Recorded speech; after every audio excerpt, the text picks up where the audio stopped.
Breaking news చూస్తున్నాం. సంగారెడ్డి జిల్లాలో విషాదం నెలకొంది. బర్కతుల్లా ఖాన్ అనే వ్యక్తి బలవన్ మరణానికి పాల్పడ్డాడు. అమీన్పూర్ చెరువులోకి దూకేశాడు బర్కతుల్లా ఖాన్. చెరువు గట్టుపై ఒక లెటర్ను పెట్టాడు. చెప్పులు, మొబైల్ ఫోన్ గట్టు మీదే ఉన్నాయి.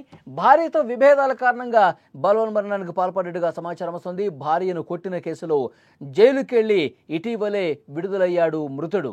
వివాహ బంధాల్లో తలెత్తుతున్న వివాదాలు తీవ్ర విషాదాలుగా మారిపోతున్నాయి. ఒకరికొకరు దాంపత్య జీవితంలో కలిసి సాగే మజిలీలో వచ్చే మనస్పర్ధలు, కలతలు ఇలాంటి అనర్థాలకు దారితీస్తున్నాయి. సర్దుకుపోతే సాఫీగా ప్రయాణం సాగిపోతుంది. ఇలాంటప్పుడు ఏవో చిన్న చిన్న ఒడిదుడుకులు వస్తూ ఉంటాయి. వాటిని మనసు మీదకి తీసుకుంటే ప్రాణాలు పోగొట్టుకుని ఈ విధంగా విషాదంగా మారుతున్నటువంటి పరిస్థితి ఉంది. హత్యలు, ఆత్మహత్యలకు కారణమవుతున్నాయి. తాజాగా భార్యతో విభేదాలతో మరొక వ్యక్తి బలవన్ మరణానికి పాల్పడ్డటువంటి పరిస్థితి ఉంది. భార్యపై దాడి చేసి జైలుకెళ్లి వచ్చాక తనువు చాలించాడు. తన బాధను ఒక పేపర్ మీద పెట్టి దానికి చెరువు గట్టు మీద ఉంచి ప్రాణాలు పాల్పడ్డ పరిస్థితి, ప్రాణాలు తీసుకున్నటువంటి పరిస్థితి.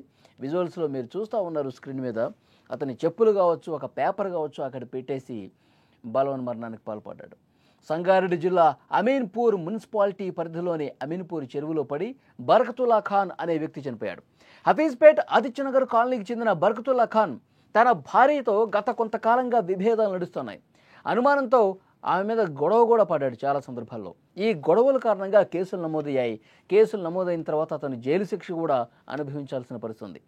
భార్యను చితకబాదిన కేసులో అతడికి జైలు శిక్ష వేసింది కోర్టు. జైలు నుంచి వచ్చాక తీవ్ర మనస్తాపంతో అతడు బలవన్ మరణానికి పాల్పడ్డాడు. ఎందుకంటే అతను జైలు నుంచి తిరిగి వచ్చిన తర్వాత భార్యను కొట్టాడు, అందుకే జైల్లో పెట్టాడని చెప్పి చాలామంది ఆ విధంగా ఆయన్ని తక్కువ చూసినటువంటి పరిస్థితి ఉంది. ఆయన చిన్న చూపు చూసిన పరిస్థితి. ఇక అతను కొద్దిగా ఇబ్బందికి గురయ్యాడు. బర్కతుల్లా ఖాన్ పూర్తిగా అతను అదే ఆలోచనతో ఉండిపోయాడు. ఇక సూసైడ్ చేసుకుందామని చెప్పి భావించి అమీన్పూర్ చెరువు దగ్గరికి వెళ్ళాడు, ప్రాణాలు తీసుకున్నాడు. చనిపోయే ముందు చెప్పులు, మొబైల్ ఫోను, తన ఆత్మహత్యకు కారణాలు ఇవన్నీ కూడా లెటర్ మీద రాసి చెరువు మెట్లపై వదిలి వెళ్ళిపోయినటువంటి పరిస్థితి ఉంది. ఈ మధ్యకాలంలో బలవన్ మరణాలు పెరిగిపోవడం ఆందోళన కలిగిస్తోంది.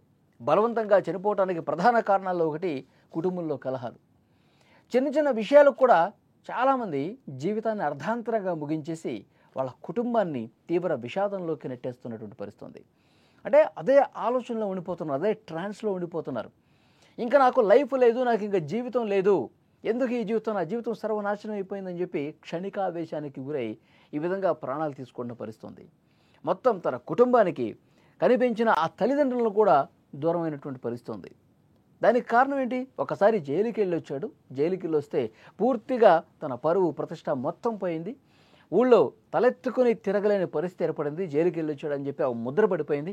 ఇంకా నేను ఎందుకు బతకాలి, తప్పు నేను ఒక్కడనే చేసినట్టుగా నిందలు మొత్తం నా వైపే ఉన్నాయి, ఇంకా నేను బతకడం వేస్ట్ అనుకుని ఈ విధంగా మానసికంగా చాలా క్షోభకు గురైపోయి, ఆవేదనకు గురైపోయి సూసైడ్ చేసుకున్న పరిస్థితి. మరి సూసైడ్ నోటు కూడా ఒకటే రాసినట్టుగా కనిపిస్తోంది. స్క్రీన్ మీద మీరు చూడొచ్చు.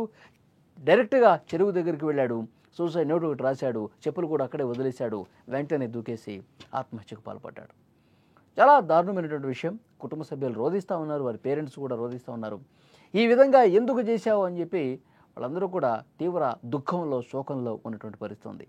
అందుకే ఒక్కసారి ఆలోచించాలి. కుటుంబంలో మనస్పర్ధలు ఉంటే, ఫ్యామిలీలో ఇబ్బందులు ఉంటే కౌన్సిలింగ్ తీసుకోవాల్సిన అవసరం ఉంది. దీనికి ప్రతి సమస్యకి ఒక పరిష్కారం తప్పకుండా ఉంటుంది. మన కష్టాలు తొలగిపోవటానికి కొన్ని దారులు ఉంటాయి. మనకి ఏ దారి లేదు, నా జీవితం ఒక ముళ్ళదారి అయిపోయింది, నాకు ఇంకా బతుకు లేదు అనుకోవటం అనేది తప్పు. ఇలాంటి మానసికంగా ఇబ్బంది పడే వాళ్ళకి మీరు ఫ్రెండ్స్ కావచ్చు, కుటుంబ సభ్యులు కావచ్చు, ఎవరైనా సరే అలాంటి వారిని దగ్గరికి తీయండి, చేరదీయండి, వారితో సంతోషంగా గడపండి. వాళ్ళకి జీవితానికి ముందు సంతోషం ఉందని చెప్పండి. అవసరమైతే ఫ్యామిలీ కౌన్సిలర్స్ ఉంటారు, వాళ్ళ దగ్గరికి కూర్చోబెట్టండి. వాళ్ళ బ్రెయిన్లో ఉన్నటువంటి అలాంటి ఆలోచనలు, ఒక నెగటివ్ థాట్స్, ఆత్మహత్య వైపు తీసుకెళ్లేటువంటి అలాంటి ఆలోచనలు అన్నీ కూడా వాళ్ళు పక్కకు తీసేస్తారు.